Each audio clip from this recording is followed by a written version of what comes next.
بسم اللہ الرحمن الرحیم۔ السلام علیکم ورحمۃ اللہ وبرکاتہ۔ امید کرتا ہوں ناظرین آپ تمام حضرات خیریت سے ہوں گے۔ میں شیخ مکرم ابو العلائی آپ کی خدمت میں ایک بار پھر حاضر ہوں ایک معلوماتی ویڈیو کے ساتھ۔ ناظرین آپ ہمارے ساتھ آخر تک بنے رہیں اور ہمارے چینل عروج اسٹوڈیو آفیشیل یوٹیوب چینل کو لائک اینڈ سبسکرائب کر دیں۔ ایک بزرگ کا واقعہ ہے۔ وہ ایام حج میں حتیم میں مشغول دعا تھے کہ ایک فرشتے نے دوسرے فرشتے سے دریافت کیا، اس سال کتنے آدمی حج کرنے آئے ہیں؟ دوسرے فرشتے نے جواب دیا، 2 لاکھ اور کچھ ہزار۔ پہلے فرشتے نے کہا، اس سال کتنے آدمیوں کا حج قبول ہوا؟ دوسرے فرشتے نے جواب دیا، کسی کا بھی نہیں۔ پہلے فرشتے نے کہا، تو کیا ان سب مسلمانوں کی محنت کا ارکات ہو گیا؟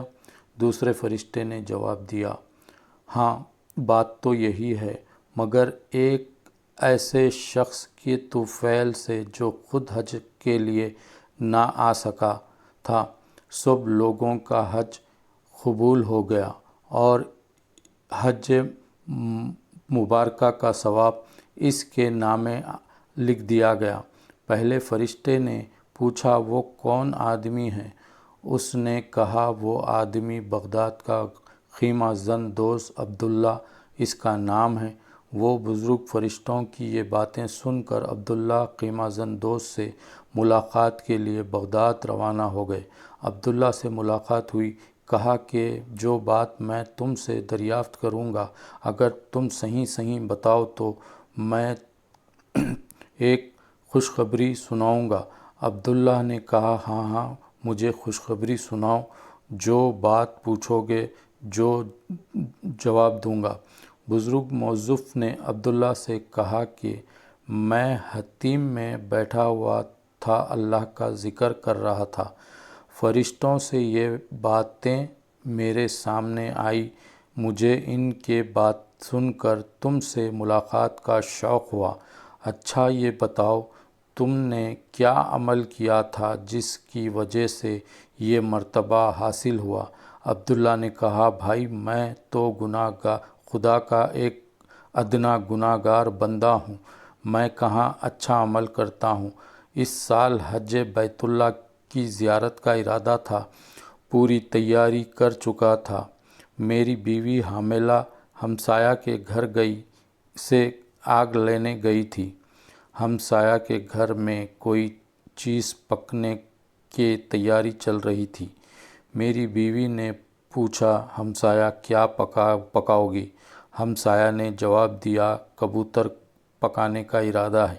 میری بیوی حاملہ تھی، حاملہ عورتوں کو طرح طرح کی چیزیں کھانے کا شوق ہوتا ہے۔ میری بیوی نے کہا، ہمسایہ کچھ تھوڑا سا ہمارے یہاں بھی بھیجنا۔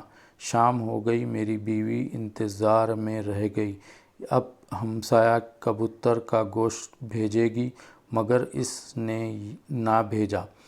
میری بیوی مجھ سے کہنے لگی، دیکھو میں ہمسایہ سے کہہ کر آئی تھی کہ ذرا سا کبوتر کا سالن ہمارے گھر بھیجنا، مگر اس نے نہیں بھیجا۔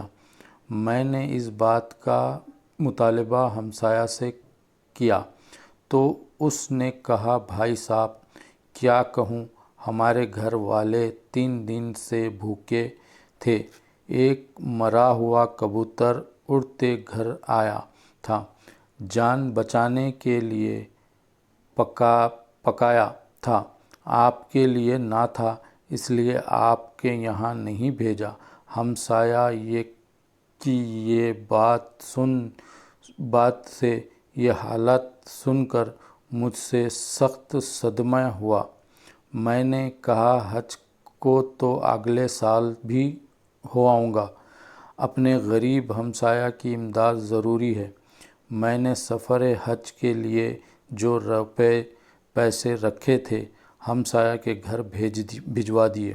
یہ عمل تو البتہ میں نے کیا، آگے خدا جانتا ہے۔ وہ بزرگ عبداللہ کی بات سے حالت صدخور رونے لگے۔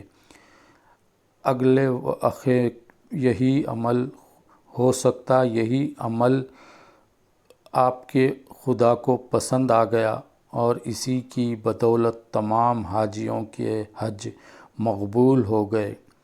سبحان اللہ، سبحان اللہ۔ ناظرین، اگر آپ کو ہماری ویڈیو پسند آئی ہو تو برائے مہربانی ایک لائک اینڈ شیئر کر دیں، سبسکرائب کر دیں ہمارے چینل کو۔